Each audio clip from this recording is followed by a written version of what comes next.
Welcome back to the deep dive. We are shifting gears a bit today. Usually, we're dissecting a specific company's rise and fall, or maybe a singular historical event. Right. But today, we are looking at the machine itself, the engine room of the global economy. And I want to be really clear right off the top. This isn't another episode about Bitcoin price action or the latest meme coin that's frankly going to zero. No, thankfully not. I think we're well past that phase of the conversation, or at least we should be. We are looking at the plumbing, the actual infrastructure that moves trillions, literally trillions of dollars around the world every single day. We're talking about bonds, collateral, money market funds, the stuff that honestly most people find incredibly boring. Until it breaks. Exactly, until it breaks, and then it's the only thing anyone can talk about. And when it breaks, the world stops. It's that fundamental. It is. So we're diving into this massive report. It's titled, The Impact of Distributed Ledger Technology in Capital Markets. And before anyone's eyes glaze over at Distributed Ledger Technology, or DLT, let's just pause and look at who wrote this thing. Yeah, this is key. This is not a white paper from some startup in a garage looking for venture capital. This was co-developed by the GFMA, ISDA, the FIA. I mean, these are the acronyms that run the world. They really are. These are the heavy hitters. These are the global trade associations that represent the largest banks, the biggest asset managers, the clearinghouses. When ISD speaks, for example, the entire global derivatives market listens. Because ISD is the derivatives market, essentially. They write the contracts. They write the master agreements that everything is built on. So when these groups, these giants, come together to publish a really comprehensive report saying, in essence, the entire architecture of finance is undergoing a structural shift, well, we have to pay attention. And the core premise here, the big takeaway, is that we have moved past the experimental phase. We are completely done with the science fair projects. That is the crucial point. For the last, 5, maybe 7 years, we've been stuck in this cycle of innovation theater. You know what I'm talking about. Oh, I do. A bank runs a pilot program. They issue a press release saying, we put a single bond on a blockchain. And then silence. Crickets. Because it didn't connect to anything. It was a silo. It was an island. This report is basically the official announcement that that era is over. The conversation has completely shifted from, if this technology works, to, okay, how do we scale this? Like yesterday. Right. So the mission for this deep dive is pretty specific. We're not just going to sit here and marvel at the tech. We need to decode specifically how this is saving institutions money. And I don't mean theoretical, maybe one-day savings. No, real dollars. I mean the billions of dollars in efficiency gains they are actually claiming right now. We also need to look at this sort of regulatory Cold War that's brewing between the US, Europe, and Asia. Who's winning? And that race has a clear leader right now, which we'll get into. And finally, we need to answer the big question. What does a hybrid financial future actually look like? Because the banks aren't going away, are they? No. That whole crypto will replace the banks narrative is dead. This is about banks absorbing the technology in order to survive. It's an adaptation story. Okay, let's get into it. Section 1, the turning point. The report makes a very, very bold claim right at the start. It says the stage for mass adoption is set. Now look, I'm skeptical of mass adoption claims. I've heard them every single year since 2017. We all have. But they throw out a number in this report that genuinely stopped me in my tracks. They talk about JP Morgan's Connexes network. Which was formerly known as Onyx, for anyone who's been following the space. Right, Connexes. The report states this one network has processed over $1.5 trillion in tokenized transactions. $1.5 trillion. That is not a pilot program. It absolutely is not. To try and put that number in perspective, that's roughly the entire annual GDP of a country like Spain or Australia. And it's all been processed on a private, permissioned blockchain network. They're averaging about $2 billion in daily volume now. Okay, but let's be critical for a second. Let's dig into that number. What is actually being moved? Is this just JP Morgan moving money from its left pocket to its right pocket for internal accounting? That's a fair challenge, and it's one the critics raise a lot. A huge chunk of that volume is what's called intraday repo and some cross-border payments. So yes, a lot of it is about internal optimization between the bank and its largest clients. But even if it were purely internal, the significance is the scalability. Okay, explain that. For years, the big knock on blockchain was throughput. You always heard the critics say, oh, it can't handle high-frequency trading, or it's too slow, or Bitcoin only does 7 transactions per second. Right, the classic talking points. Kinexys proves, definitively, that an institutional-grade permission ledger can handle the fire hose of global finance. It basically settles the technical debate. The plumbing, it turns out, holds up under extreme pressure. So if the tech works, and has worked for a while, what changed in the boardroom? Why is the tone from these institutions so different now compared to even just 2023? It's a convergence of 3 key factors. First, as we just said, the platforms themselves matured, they're robust, they're tested.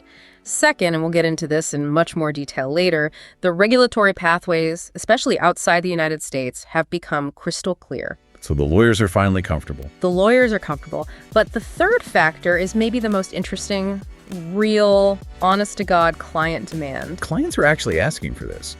I always assumed they just wanted their wire transfer to arrive on time and they really didn't care how the sausage was made. They still don't care about the blockchain itself. They don't call up their banker and say, I want my assets tokenized. What they care about is the result of the blockchain. They care about instant settlement. They care about freeing up trapped liquidity. They're asking their banks for what the report calls material benefits. The material benefits. That sounds like some high-priced consultant speak for how do we make more money. It is. It absolutely is. But specifically, it's about creating what the report calls the flywheel effect. In the early days, you had this classic chicken and egg problem. There was no liquidity on these new DLT platforms, so nobody wanted to join. And with no users, there was no liquidity. Exactly, a total stalemate. What firms like JP Morgan, Broadridge, and others have done is use their own balance sheets and their own client networks to force that flywheel to start spinning. And now that there's real volume, real liquidity, other banks are looking over and saying, wait a second, if I'm not on that network, I'm stuck using the old, slow, expensive rails. So it's basically institutional FOMO, fear of missing out. I think it's more than that. I'd call it fool. Fear of obsolete logistics. I like that. That's good. Okay, let's talk about those logistics.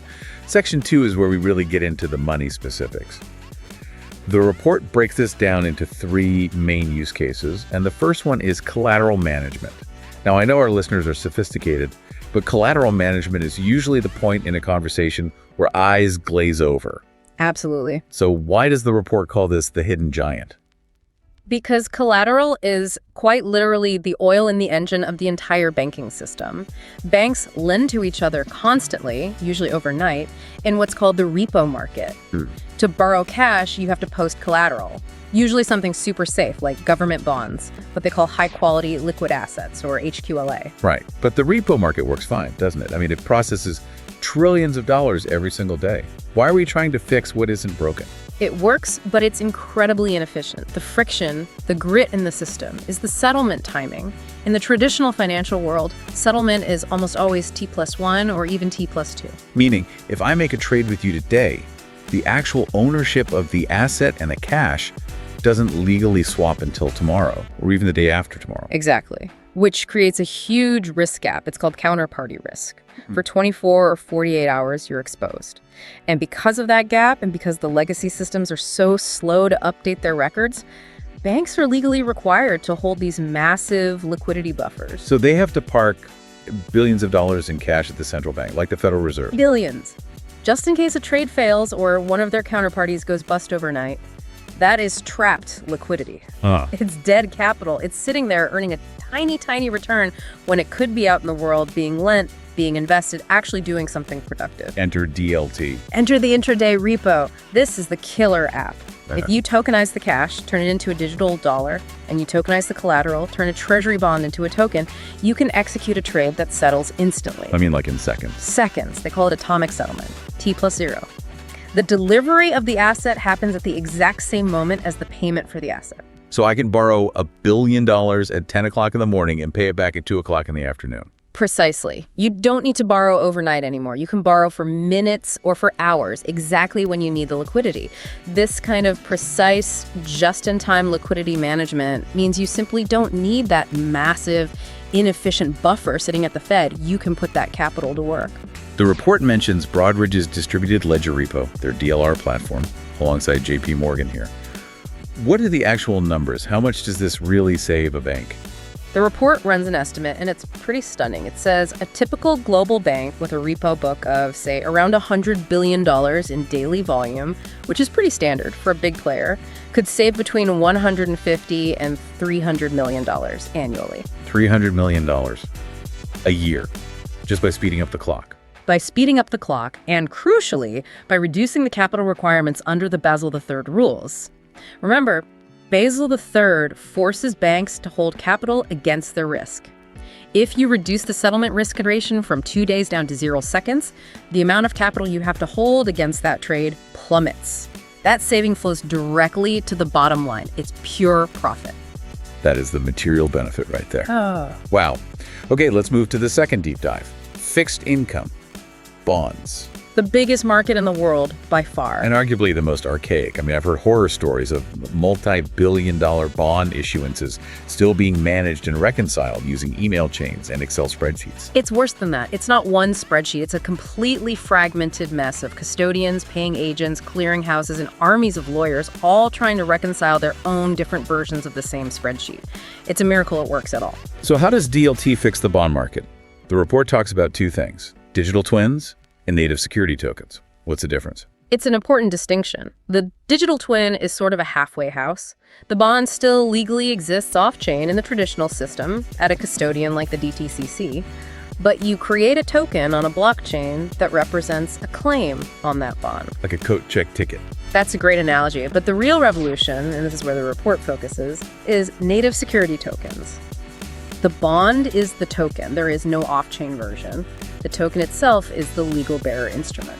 Give us some examples. The report lists a few major ones that are already live. UBS is a prime example. They issued a 375 million Swiss franc bond directly on the 66 Digital Exchange, or SDX, in Switzerland. Then you have the Asian Infrastructure Investment Bank, the AIIB, doing a $500 million bond via Euroclear's new digital platform. On the Hong Kong government's project. The Project Evergreen. This one is fascinating because it was a multi-currency green bond. They issued tranches in Hong Kong dollars, Chinese RMB, US dollars, and euros, all at the same time on the same platform. Why is that such a big deal? Governments issue bonds in different currencies all the time. Think about the back office nightmare of doing that traditionally. You usually need 4 separate settlement chains, 4 different sets of paying agents, 4 different legal structures. It would be a huge headache. Right. On the HSBC Orion platform they used, it was all programmed directly into the smart contract. The life cycle events of the bond things, like paying the semi-annual coupon or redeeming the bond at maturity, are all just automated code. So you're basically deleting the entire middle office. You're compressing the value chain. The report suggests that for a standard investment-grade bond, tokenizing it can reduce the operational costs by 40 to 60%. 40 to 60%. That is a massive number. Where does that saving come from? Is it just firing people in the back office? It's effectively eliminating what you could call the reconciliation tax. If you and I are both looking at the same shared immutable ledger, we don't need to hire huge teams of people just to check if my records match your records. The ledger is the single source of truth. So what does that mean in dollar terms? The report estimates that an issuer that handles, say, $1 billion in bonds annually could save $2 to $3 million just on the issuance costs alone. That's before we even talk about potentially lower interest rates because of increased liquidity. For a large corporation or a government, that's a no-brainer. For a government like Hong Kong, that's literally taxpayer money that's not being wasted on administrative bloat. I can see why they're pushing it so hard. Absolutely. Okay, let's look at the third use case. Tokenized funds, and specifically money market funds. The report calls this the low-hanging fruit. Why that? Because it's the gateway drug for institutional DeFi. Money market funds, MMFs, are supposed to be boring. They're just cash equivalents. They hold super safe government debt. But in the traditional world, if you own shares in an MMF and you want to redeem them to get your cash, it usually takes T+1. Meaning, if I need my cash right now at 3 p.m. on a Tuesday, too bad. Wait till tomorrow. Exactly. And in the middle of a liquidity crunch or a market panic, tomorrow can feel like a lifetime away. We saw that in 2008. So what are the big examples here? We're seeing major players jump in. The biggest is BlackRock's BUIDL fund, which already has over $2 billion in assets. It makes up about 30% of the entire tokenized treasury market. That's a huge signal. BlackRock doesn't do anything casually. Not at all. Then you have Franklin Templeton's FOBXX fund, which has over 740 million in assets and, interestingly, operates on a public blockchain. And in Europe, you have players like Spyco tokenizing EU Treasury bills. The report mentions a key benefit here is peer-to-peer transferability. Unpack that for us. Right. So traditionally, if I own shares in a mutual fund, I can't just send those shares directly to you to pay for a car. It's not possible. I have to submit a redemption order, wait for the fund to sell assets, get the cash, and then wire the cash to you. It's a clunky, multi-step process. Right. With a tokenized fund, the token itself represents legal ownership of the share. If the regulatory framework allows for it, and that's a big if, I can send you the BUIDL token directly from my wallet to yours, 204/7, and the transaction settles in seconds. So my savings account is also my checking account, and it's also a bearer instrument I can use as collateral or trade with someone else instantly. That's the holy grail. It completely blurs the lines between investing, saving, and paying. And that instant liquidity and utility is what investors are starting to demand. Okay, so we've covered the money. We see how this saves billions. Now we have to talk about the machine itself. Section 3, the technology shift.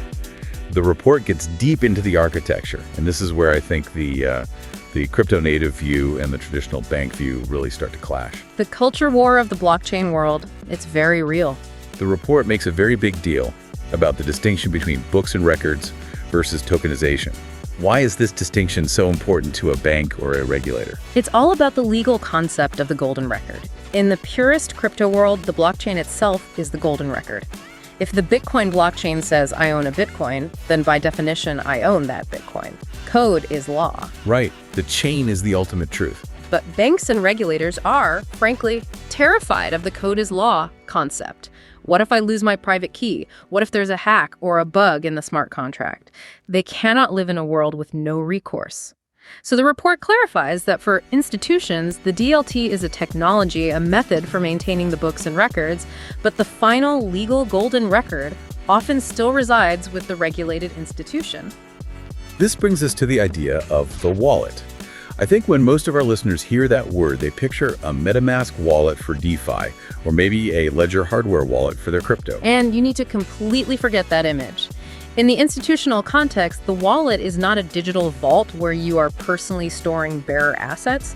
It is an instruction device. The remote control. A remote control is the perfect analogy. When an institution's trader signs a transaction with their wallet, they aren't physically moving the asset. They are sending a cryptographically secure instruction to the bank or the custodian to update the official record on their behalf. So the bank always retains the God mode switch, the kill switch. They have to. For compliance, for reversing fraudulent transactions, for enforcing court orders.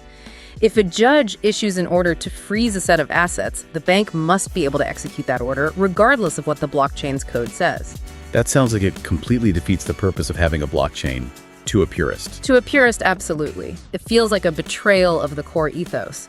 But to a pragmatist who wants to move $1.5 trillion without going to jail, it's a necessary and, frankly, sensible compromise. And this leads directly into the big public versus private blockchain debate. The walled gardens versus the Wild West? For a very long time, the banks said private chains only. They wanted to build their own corporate intranets, but they quickly realized that intranets, by definition, have no external liquidity.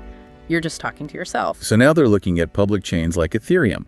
But how does a bank use a public chain without exposing all of their client data and transactions to the entire world? They use what are called permissioned layer 2s. Think of it like a super exclusive VIP lounge inside a massive public airport. The airport itself, that's the public chain like Ethereum, it provides the core infrastructure, the security, the runway, it's battle tested. But the VIP lounge, that's the layer 2, has a bouncer at the door. And the bouncer is checking your ID. Checking your ID, making sure you've gone through KYC, know your customer, and AML anti-money laundering checks. A great example is Deutsche Bank's Project Dama in Singapore. They are exploring an Ethereum layer 2 where the ledger itself is public, so you get transparency for regulators, but only whitelisted, fully vetted institutional wallets can actually transact on it. So you get the rock-solid security of the public chain, but with the compliance and privacy of a private bank network. Exactly. And you use advanced technologies like zero-knowledge proofs or ZKPs to hide the specific details of the trade. You can prove to the network that a valid trade happened without revealing who the parties were or the amount. It's sort of the mullet strategy of finance. business privacy in the front, public chain security in the back. I love that. But this creates a huge new problem, doesn't it? Yeah. Interoperability. The report flags fragmentation as a major risk. If Deutsche Bank is building on an Ethereum L2 and JP Morgan is on their own private Connexus chain and HSBC is using a Corda-based network, we're just recreating the silo problem we have today, but with new technology. We're just building shiny new digital islands. And if you can't build a bridge between those islands, the global economy grinds to a halt. This is probably the single biggest technical challenge left to solve. So what's the solution? The report emphasizes the need for industry-wide standards, like the Finance Common Domain model, which is trying to create a universal language for financial products. And you have major infrastructure players like the DTCC building things like Composer X. What's that? Think of it as a universal translator. It's a middleware layer that's designed to allow these different legacy systems and these new disparate blockchains to actually talk to each other and exchange value safely. Without that, we just end up with a faster, more expensive version of the fragmented mess we have right now. Let's zoom out and look at the players. Section 4, the ecosystem. The report outlines what it calls a hybrid future. I remember the narrative back in 2017 was always, banks are dinosaurs. DeFi is the meteor that's coming to wipe them out. The report says, not so fast. Not so fast at all. In fact, it argues the opposite. The report says banks are evolving into what they call trust anchors. In a world where anyone can create and issue a token out of thin air, trust becomes the single most valuable premium asset. You might trust a decentralized smart contract for a $100 token swap, but if you're talking about a $100 million bond issuance, you want a regulated entity with a real-world address that you can sue if things go wrong. So the banks provide the trust, the credit, the regulatory compliance. Who else is on the team in this hybrid model? You have the non-bank financial institutions, the NBFIs. These are the giant asset managers like BlackRock and Franklin Templeton. They're the ones actually building the products, the tokenized funds that people will use. And then you have the digital natives. The fintechs, the stablecoin issuers? Exactly. And the report explicitly mentions stablecoins, which feels like a major concession from the traditional finance world. It does. They use this very dry term, DLT-based payment instruments. Very sexy, yes. But the concept behind it is absolutely vital. It's called delivery versus payment, or DVP. If I am buying a tokenized asset from you, and I want that trade to settle instantly, I have to be able to send you a tokenized cash equivalent at the exact same microsecond. Right. If I send you a digital bond token, and you promise to send me a wire transfer that it takes 2 days to arrive, we haven't solved anything. The risk is still there. Correct. The cash leg of the trade must also be on-chain. Now, whether that cash leg is a central bank digital currency, a CBDC, or a tokenized deposit, which is a liability of a commercial bank, or a fully regulated stablecoin. The report basically says we're probably going to need all of them. It's not a winner-take-all scenario. So stablecoins just become another form of regulated money in this new hybrid mix? As long as they are properly regulated, yes. The banks and the regulators are very, very clear on this point. Same activity, same risk, same regulation. Which is the perfect segue to Section 5, the risk report. Because this isn't all just sunshine and rainbows. We talked about the banks wanting that God mode switch, but what about smart contract risk? We have seen billions of dollars drained from DeFi protocols because of a single missing comma in the code. That is the absolute nightmare scenario for a global bank. You cannot have a bug bounty approach to the global bond market. The consequences are systemic. The report insists on what it calls human-in-the-loop governance. Meaning what exactly? Meaning you build in automated circuit breakers. If the code starts doing something unexpected like trying to drain an entire wallet in a single transaction, a human operator gets an alert and has the power to hit a big red button and freeze that contract. They also demand rigorous, independent, third-party auditing of all code. Not just, we checked our own homework. There's another very technical but absolute critical risk mentioned in the report, settlement finality. This is a deep legal rabbit hole, but it's hugely important. In a public blockchain like Bitcoin or Ethereum, finality is probabilistic. Okay, explain that in simple terms. You make a transaction, it gets included in a block, then another block gets mined and added on top of it. With every new block that's added, the probability of your transaction ever being reversed or erased drops exponentially. After about 6 blocks on Bitcoin, it's considered statistically impossible to reverse.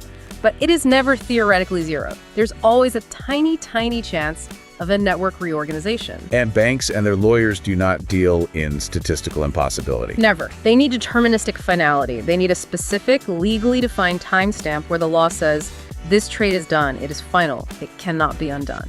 And the legal frameworks in many countries, including the US, haven't fully caught up to define when exactly that moment occurs on a distributed ledger. And then there's the big one, the existential threat lurking in the background, quantum computing. The Y2K of the 2030s, perhaps? The fear is that a powerful enough quantum computer could crack the encryption that secures all of these blockchains, and if that happens, the entire system collapses. The report takes this very, very seriously.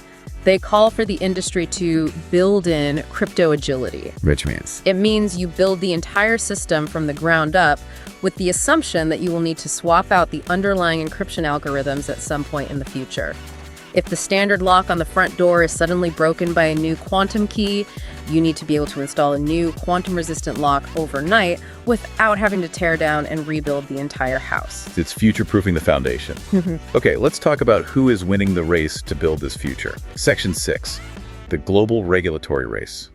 This part of the report honestly felt less like a financial analysis and more like a geopolitical briefing. It is a new kind of Cold War. It's a Cold War for capital and for setting the standards of the 21st century financial system. So who's winning? At the moment, it's not the US. The leaders are clearly in Asia and Europe. Let's break that down. Start with the United Kingdom. The UK is taking a very pragmatic sandbox approach.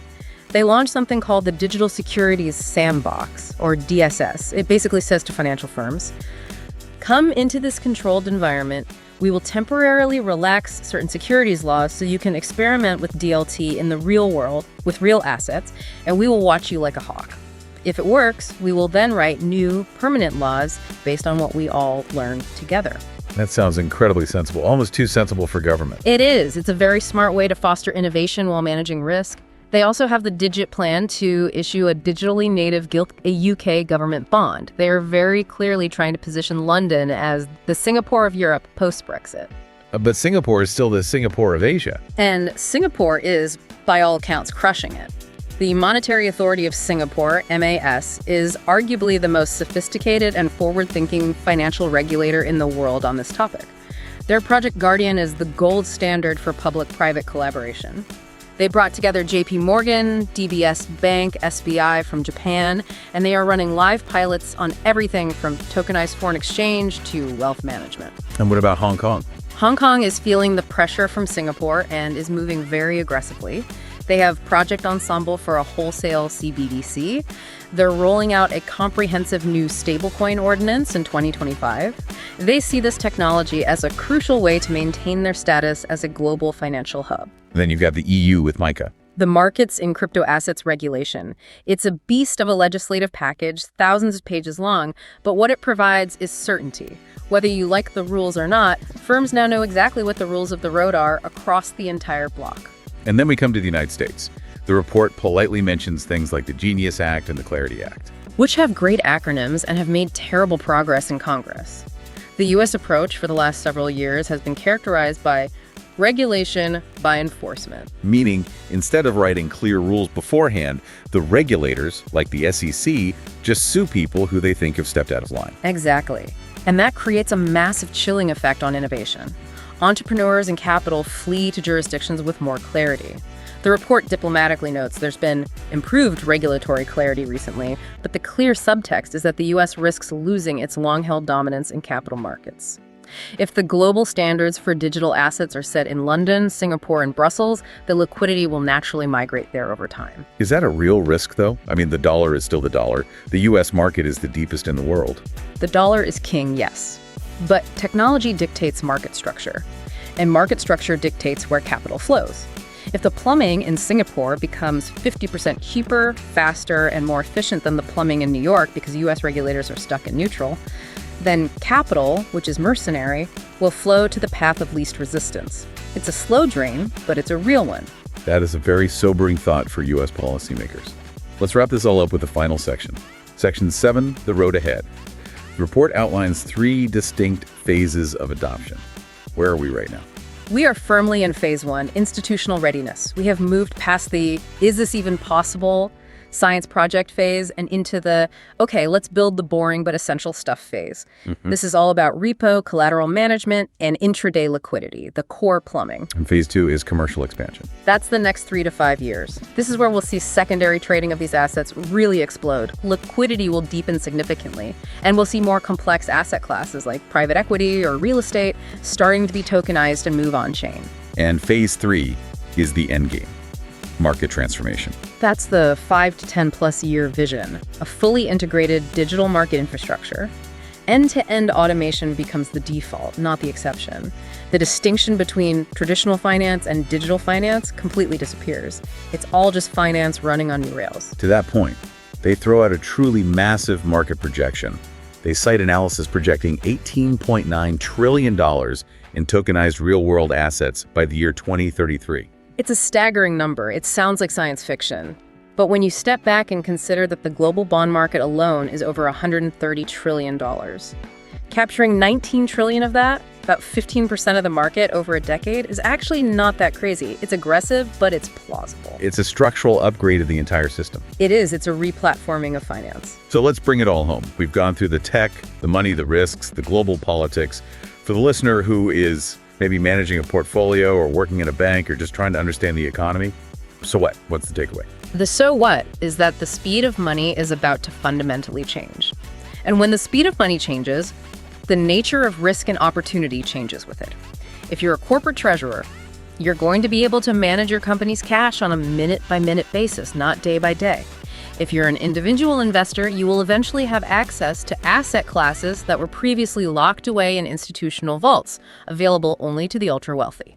The efficiency gains should eventually trickle down to everyone. Eventually, yes.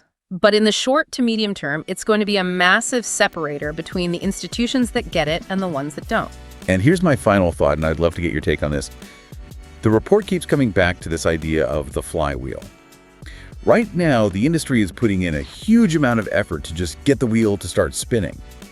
But once it hits a certain velocity, once the liquidity reaches a tipping point, if I'm a bank, and I am still asking my clients to wait 2 days for a simple trade to settle, while my direct competitor across the street is settling that same trade in 2 seconds. Am I just the blockbuster video of banking? Am I holding onto a business model that is now fundamentally obsolete? You are. You're the person insisting on sending a fax in a world that has moved on to email. The market will not wait for laggards. The friction is being engineered out of the system, and firms that have built their business models on capitalizing on that friction are going to find themselves without a business. If you aren't building the new rails today, you simply won't have a ticket to ride when the train leaves the station. Fear of obsolete logistics. I'm going to keep that one. It really sums it up. It's the driving force behind all of this change. This was fantastic. Thank you for unpacking this beast of a report. It's incredibly dense, but you get the sense that you're reading the blueprint for the next decade of finance. My pleasure. It's going to be a fascinating few years to watch this all play out. Stay curious, everyone. Keep watching the plumbing. We'll see you on the next deep dive.